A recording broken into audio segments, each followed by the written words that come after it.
Good morning. How we doing, daylight burners? Getting ready to ride out here this morning. Just picked up a new client horse for a fella out of Fallon, and I'm gonna ride her a little bit later. But we got to do a sort this morning, so I'm on old bingo first thing. It's bright out here. Gonna be a hot one today, but there's bingo for you. Yeah. He's not real impressed with life. And then we've got this great big old mare from the dude in Fallon. Her name is Karma.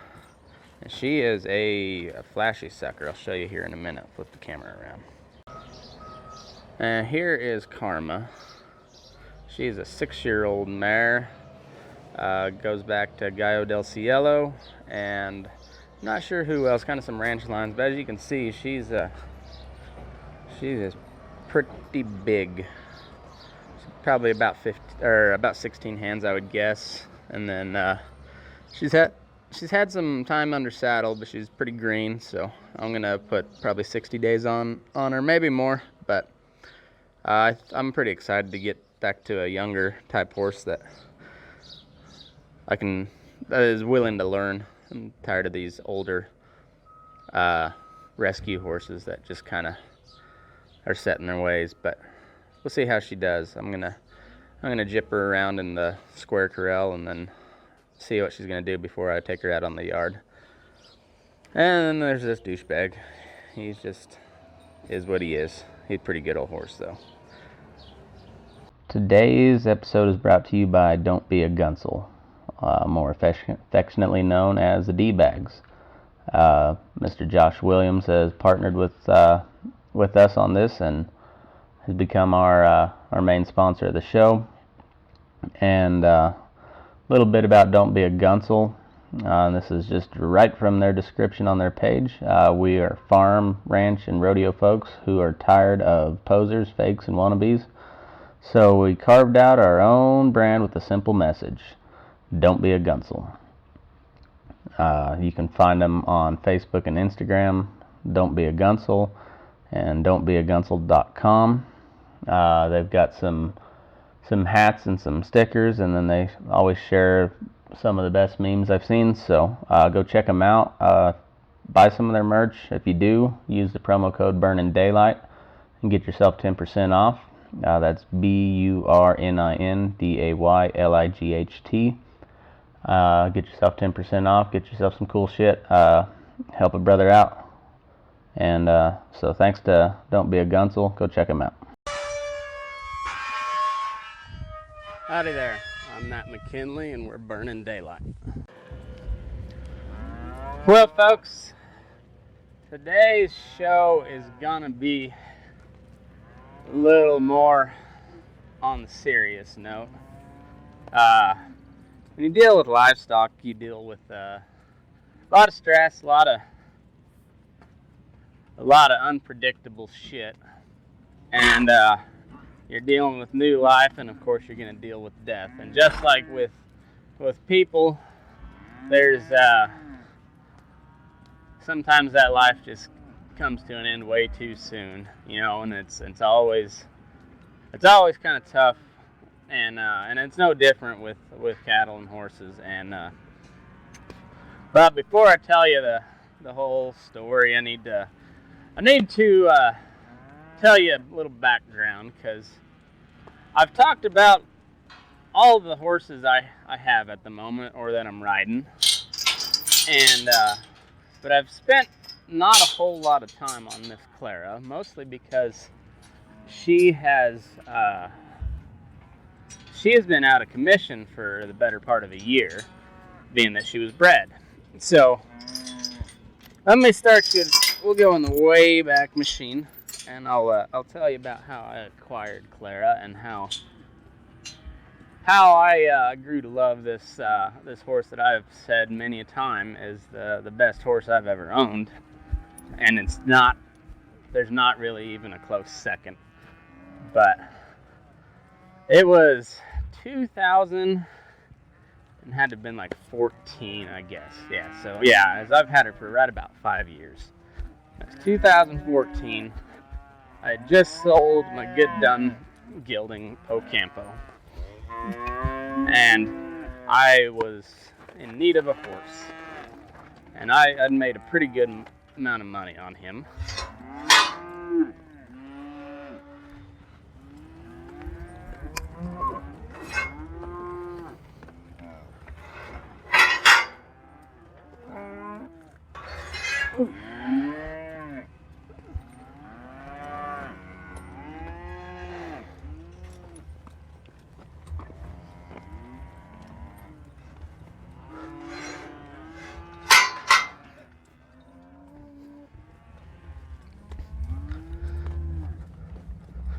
Alright, so I had just sold the only horse I had at the time. I was riding a horse for my boss, and then there was several company horses that I rode, kind of rotated through. But Pocampo was a big lineback dun gelding. I've talked about him before. He had a big old hammerhead on him, so I didn't have papers on him, but just looking at his head, you could tell he was probably Hancock bred. And he had some cow horse in him too, because he was a big, athletic, agile sucker. And but anyway, he was kind of getting up in age, not terrible, but he at the time I was using him real hard, and he was getting too old for that. I mean, like I said, he was like 12 or 13 years old, something like that. So he had a lot of life left to him, but I really didn't want to. I felt bad just hammer on him day after day after day. That's kind of something for a younger horse. And so I sold him to a college buddy of mine, and so I needed another horse. And I had been doing a little research because I had old Pocampo listed for a little while, and I ended up selling him to a college buddy of mine, and I made a good amount of money on him. And they got a horse that they could, and it was a pretty good retirement for old Pocampo. They had a little background in yard that they only ran, and I think they just ran their own cattle after they weaned them. They'd wean their calves, and then they'd run their steers in their little background in yard, and then sell those. So they really only needed them during the fall and winter months, and it was just in case they had to pull something out of the pen, because they were pretty well doing it on foot. They had a really old horse that it was just kind of a kid's horse at that point. And they needed something that was gentle enough, but could go get a job done. And that was Pocampo. I said, if you're going to rope on him, he's not the best rope horse, because he spent too much time cutting and sorting in the feedlot before he ever had a rope thrown on him. And he did okay, but he wasn't a great rope horse, and I was not a great trainer of rope horses at the time. I'm still not, but I can do a little better job nowadays. And so it was a good deal for them. It was a good deal for me, because I think I tripled my money on him. I got him bought pretty cheap. And so I found this mare from a fella the guy that posted him was from Garden City, Kansas, and I knew him a little bit through some ranch sortings that we went to, and he always rode really nice horses, really, really nice cowbred horses, and they were all, for the most part, reject cutters, which are my favorite type of horses to pick up, because they're usually already broke, they're already started on a cow, and just for whatever reason they don't use them to cut. And so you can pick them up for a little cheaper than, well, they're not always cheap, but you can pick them up on for a pretty good deal, because they're all going to be bred out the ass, because they're cutting prospects. And that's kind of what this guy rode. His name was Chance, and so I called him, and he said, well, it's my dad's horse. He's over at Satana, over at Cattle Empire. I said, okay, perfect. So he gave me his dad's number, and I called him, and he told me a little bit about her. She was just a nice little chestnut. Nothing, kind of plain looking, really. She was shapy enough, but just nothing real flashy about her. And if you know me, I'm not real flashy in my horses or my tack or anything. I like a good colored horse, but I'm not real picky. More than anything, I want them to have a good mind to them, and be built correctly. That's about all I care about. The color is, it's just an added bonus, I guess. So like my Lori mare, she is as flashy as they come, and that is by far the flashiest horse I've ever owned. But when it comes to mindset, I'll take Clara all day long. Clara's not near as pretty as her, but Clara's she's a better horse. Always will be, I think. Lori has a chance to be a really, really nice horse, but I don't think she'll ever be on Clara's level. I could be wrong, but I also could be a little bit biased. So anyway, I went over and I took a look at this horse, and I called Robbie and said, "Hey, you want to go to Satana?" And he said, "What for? What's in Satana?" Because Satana's a tiny little town, southwest Kansas. And I said, "Well, I'm gonna go look at a horse." And he said, "Fuck yeah, I want to go." So we went, and so I called old Shorty was the guy's name. And he said, "Well, we are just putting away go homes, and my other son is riding her, and I said, perfect. Well, I got my rig on the back, but if she's already saddled, I'll use your saddle. Ain't a big deal.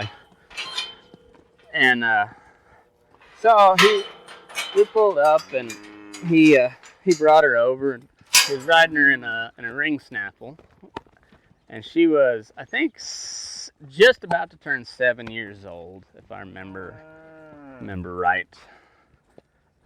Maybe she was getting ready to turn 6. I can't recall for sure. I can never remember exactly how old she is. I've got her papers, and I don't ever recall if she was born in 08 or 09, but I think it was 08, so that would make her 11 years old. And so I got on her, and she, of course, they'd been putting away go homes on her, so I wasn't afraid of her bucking or anything. And you could tell the guy riding her wasn't a great rider. You can always tell just kind of by looking how they sit and whatnot. And so I could tell he wasn't a real handy horseman, and he was getting along with her. So, well, she's broke probably.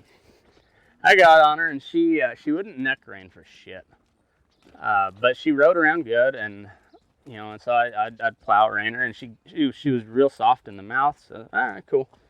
And so I kind of knocked him and said, well, she don't neck rein very well. And he said, well, she does in a shank bit, but he likes her in the snaffle. And then the kid piped up, and he was, I don't know, he's probably 30, 32, something like that. But he piped up. He said, I never liked that neck reining anyways. And then that really sealed it that he didn't know what the fuck he was talking about, because that's kind of the end game in almost every discipline in the horse world, is you want them to be able to one-hand neck rein. The less movement you have to give, or the less of a cue you have to give to the horse to get them to move is better. You want them just light, responsive to the touch, and you also want to just move your hand a couple inches either way to get them to spin, to turn, or just lift up on the reins, and you want them to sit their ass down. That's the end game on just about every discipline, is to get them as responsive as you possibly can. So, like I said, that sealed it that I knew this guy didn't know what the fuck he was talking about. But Shorty, on the other hand, the owner, you could tell he knew his horses, and it still boggles me today whether he just really needed money or didn't know what he had in her. Because I find it hard to believe that he didn't know what he had in her, because, as I said, I knew his son a little bit, but more than that, I knew his horses. I'd watched his horses work. I didn't, on those sorting deals, very rarely do I pay attention to the rider. I always look at the horse and see how they're moving, and then then I'll kind of look and see how the rider's handling them. But because if you got one that's really wanting to move but it's just in the wrong place all the time, you look at the rider and see what kind of cues the horse is getting, and then they'll kind of tell you whether it's the horse that's having issues or the rider, and it's usually the rider. But so like I said, I didn't know Chance very well, but I knew his horses, and he had really, really nice horses, and he rode pretty well. So I found it hard to believe he didn't know what he had in her.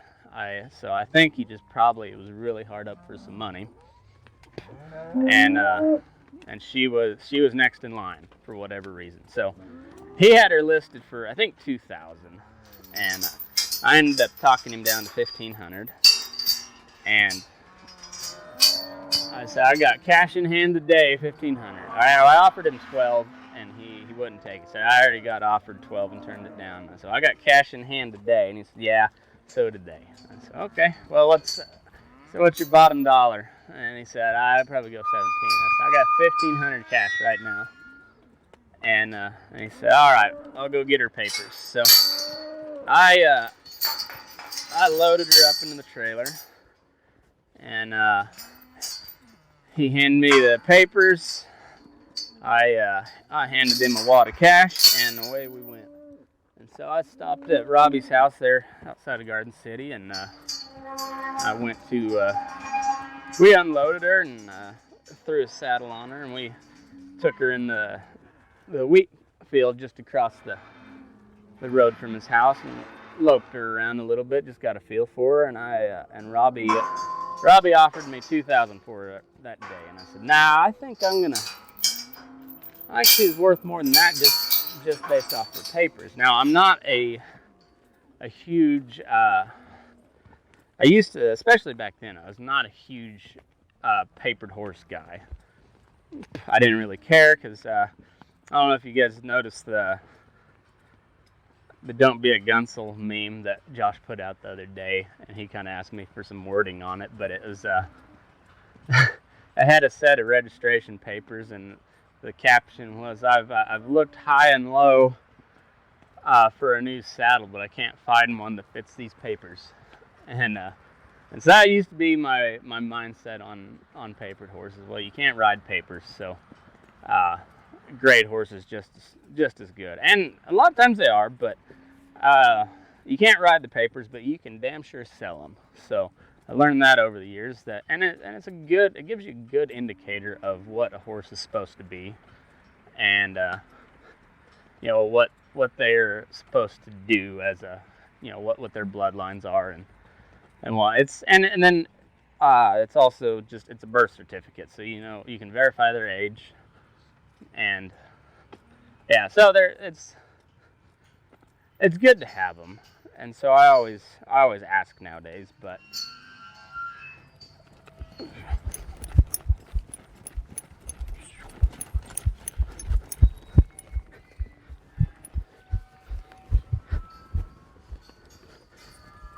And, like I said, it's a good indicator of what they should do based on genetics. It's never 100%, but you know that if the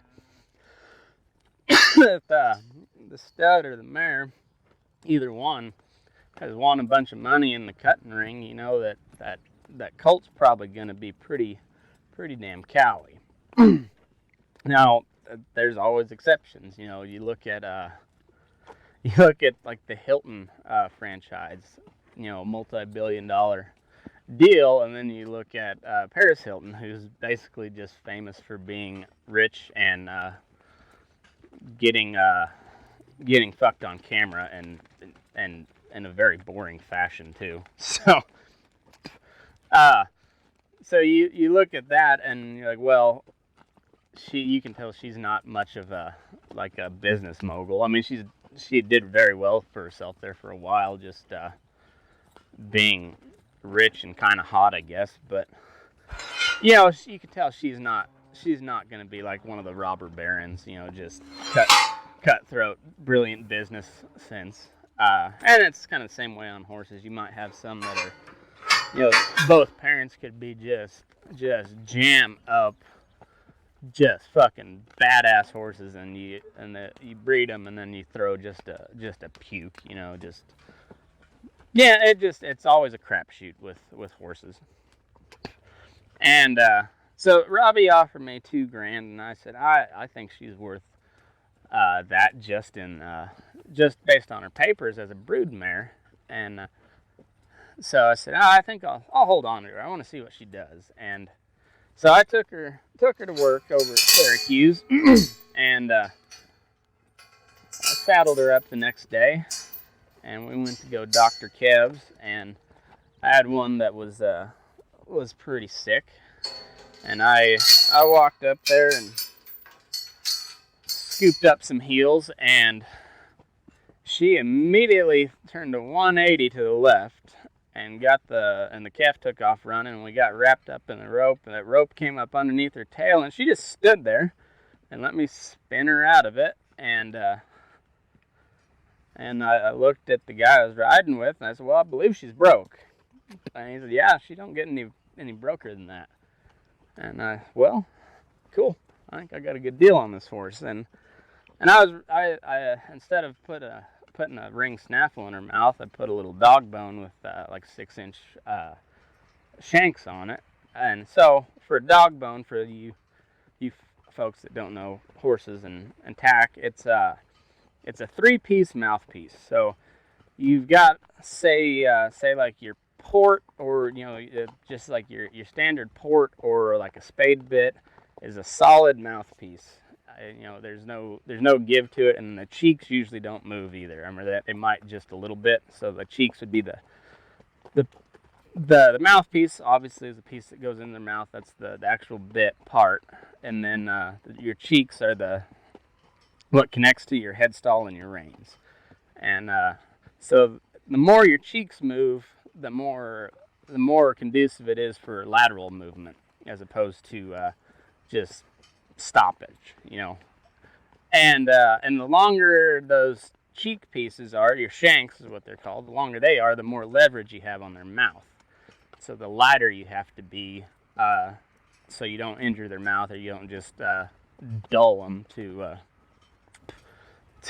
pressure from the bit. So I had her in a little dog bone, which was loose cheeks, and then it was a 3-piece mouthpiece. So it was called a broken mouthpiece. And there was on each side, coming from the cheeks, there was a piece connected to a little what looks like a dog bone in the middle, and that's what connected it. And then it had like a little copper roller on it, and the copper just keeps their mouth wet, and so it makes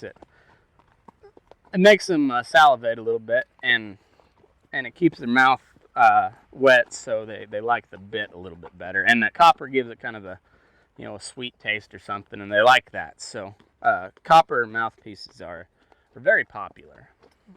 And anyway, so I put her in that dog bone, and she really responded nice. I mean, just one hand neck rein, and she would sit down and slide and stop and spin both ways.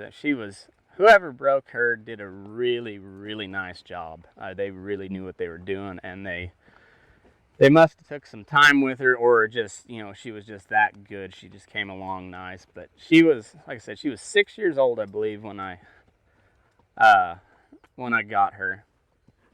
And just, or 5, almost 6, something like that.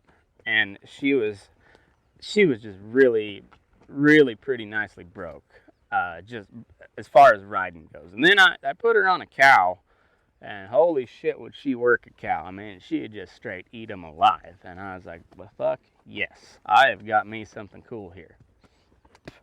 And so then the summer rolled around, and team roping started. And if you live in southwest Kansas, and I don't know what their deal still is now, but if you want to go team rope for little and nothing, you go join the Kearney County Saddle Club or Bit and Spur Club. I forget what it's called, but the roping club they have in Lake, Kansas. And if you are not a member in Kearney County, if you're an out-of-county member, it costs you, I believe, $50 for the year, or maybe it's $75. And other than that, the only thing you have to pay for is to enter a jackpot or a round robin roping. But for just the practice pin, it's either $20 every time you go, or maybe it might have been $100 for that. Either way, it was dirt cheap. Around here in Gardnerville, I think it's $40 to rope, or it's like $750 or $800 for the yearly membership. So I mean, you got to go rope a lot to make up for, or to make that membership fee worth it there. But not there in Lakin. It's $7,500, something like that. Dirt cheap. And then the only other time you'd pay is to enter the jackpot or a round robin. They did a round robin once a month or once or twice a month, something like that. And what that means is you put in as either a header or a heeler, whatever you want to do that particular day, and then you pair up with every other. Say if you want to heel, I usually heeled for whatever reason. I like heeling a little bit better. So in a round robin, I would rope with every header there as well. So everybody ropes with everybody, and you'd pay like $20 to enter that, and that was it. So if you guys want to go rope in Southwest Kansas for dirt cheap, that's the place to go. But we started team roping and found out she did not like the head box at all.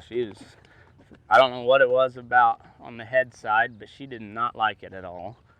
And which is all right. She wasn't big enough to be a head horse anyways. I mean, you could do it every, sparingly, but eventually she was going to break down pretty good because she's just not that heavy enough bone to take that jerk every time.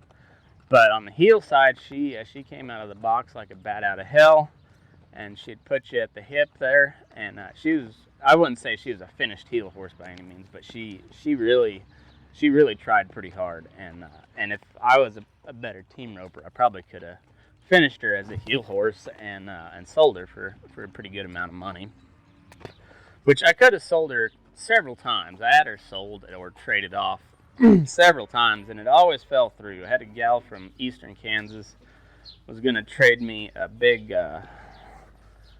dun roan gelding and then like a 3 or 4 year old paint gelding for her, and they both of her geldings had papers, and geldings sell a lot better than mares because they're a little easier to deal with. And so it would have been a pretty easy deal for me to make money on that, because especially with one being a kind of a goofball color and Hollywood done it on his papers, he I could have sold him for a pretty good amount of money. But there was one time, I forget why it was like 2 or 3 times she kept coming back to me to buy this mare from me, or trade her off of me, and I forget what happened the first time, but it fell through. And then she messaged me a second time, and that's when she threw this other horse in the deal. The first time it was her gelding and a saddle, and I think some cash. And the second time it was both of her geldings, and I even had a buddy headed back that way to visit family, and he was going to swing through there and pick those 2 geldings up for me and drop my mare off. And then right before he was getting ready to take off, she messaged me, and her entire herd came down with strangles. She had like 4 or 5 horses, something like that, and they came down with strangles, and I said, well, I don't want them with strangles. And that was the last time we tried to do business, and it fell through every time, and I was always kind of glad it did, because she's just she's a nice horse. And so she went with me after I got fired from that Syracuse feed yard. She went to go stay with my dad for a little bit until I could get a pasture lined up to keep her, and it worked out. I found a little 40-acre trap that I rented from a lady, and so I kicked her out there, and then my dad sent over a couple horses for me to ride, and we were getting along pretty good. And I day worked on her for a while, and she always treated me good, and I always got compliments on how quiet and nice my horse was, and that always makes you feel good. It's nice when somebody compliments you on your work, but when they compliment your horse, that's really a pretty high mark to achieve, is to get somebody to be like, man, that's a nice horse, and you're like, yeah, all right, that's pretty cool. So I day worked on her, took her to several Brandons, and she was really a good horse for me, and then when we decided to move out to Nevada, oh,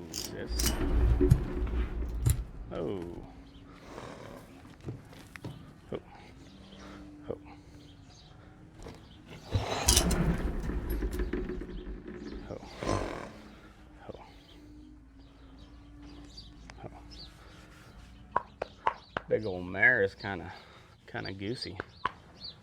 Pretty good chance she fires, I bet.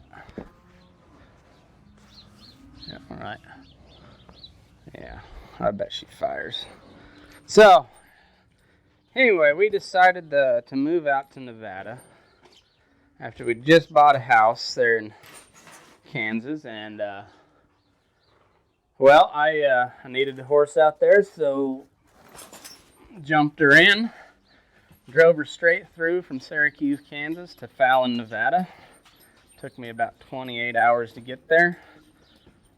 Pulling a little 2-horse trailer and a 3/4 ton gasser. Going over the Rockies, headed west. Just like our ancestors before us. And Clara was right there with me.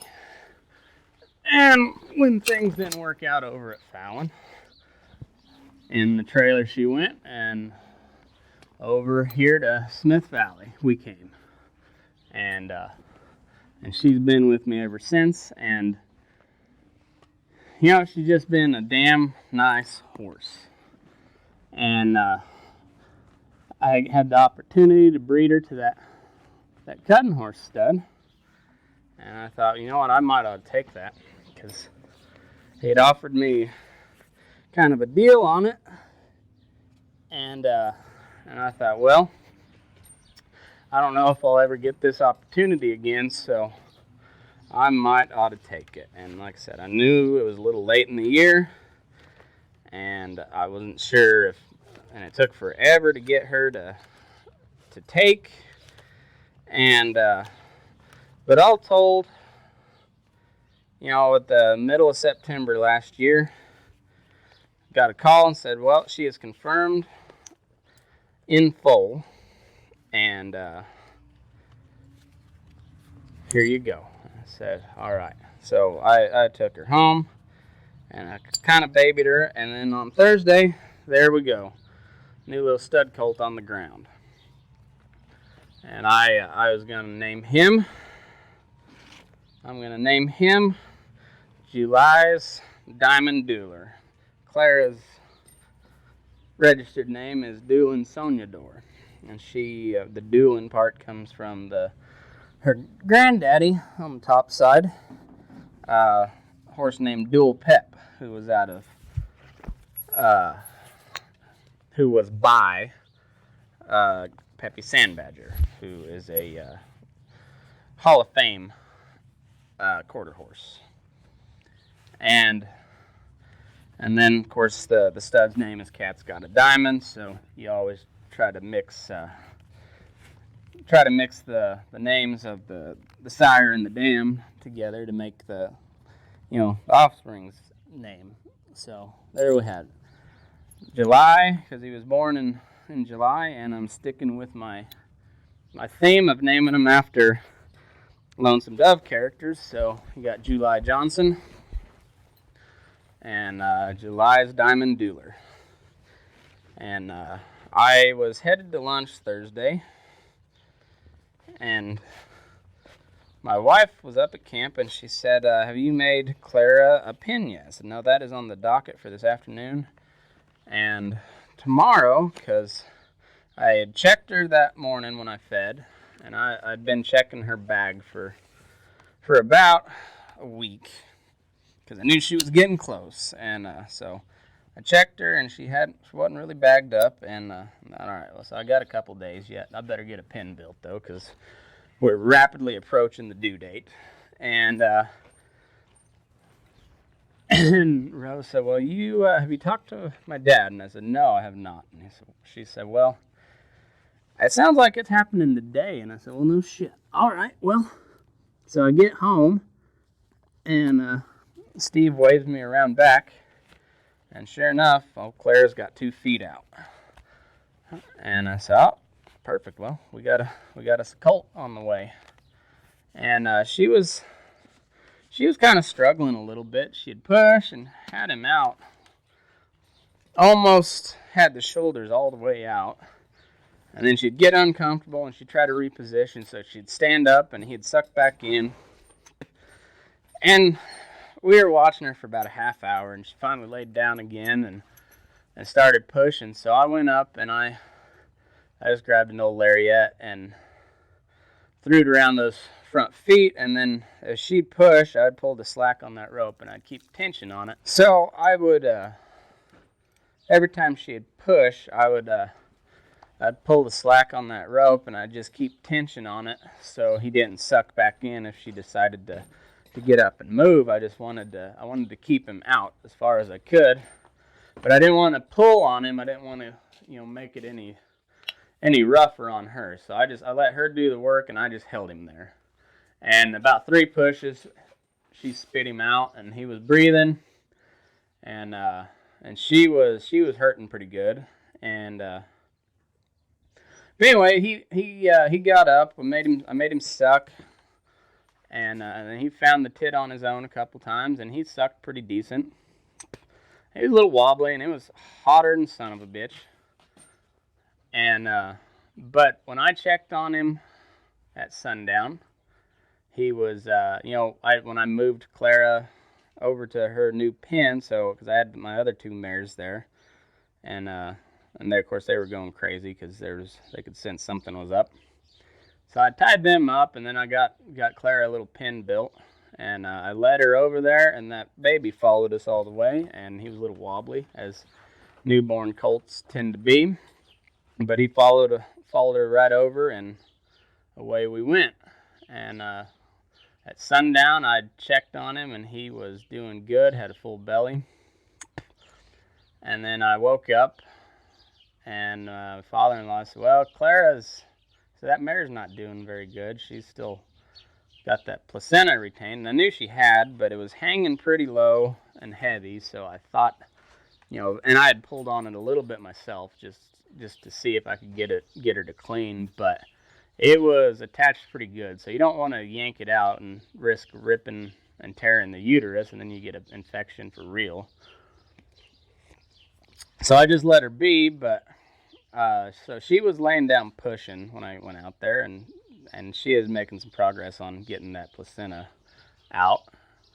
But the colt, on the other hand, was not doing very good. His mouth was kind of cold, and he'd try to get up, but his back end was just not really working. And so I milked Clara out into a little water bottle, but I didn't have a nipple or anything, so I'd kind of dump it down his neck, and I gave him probably a full, like regular sized water bottle, so it was like 16 ounces, about 2 cups or something like that.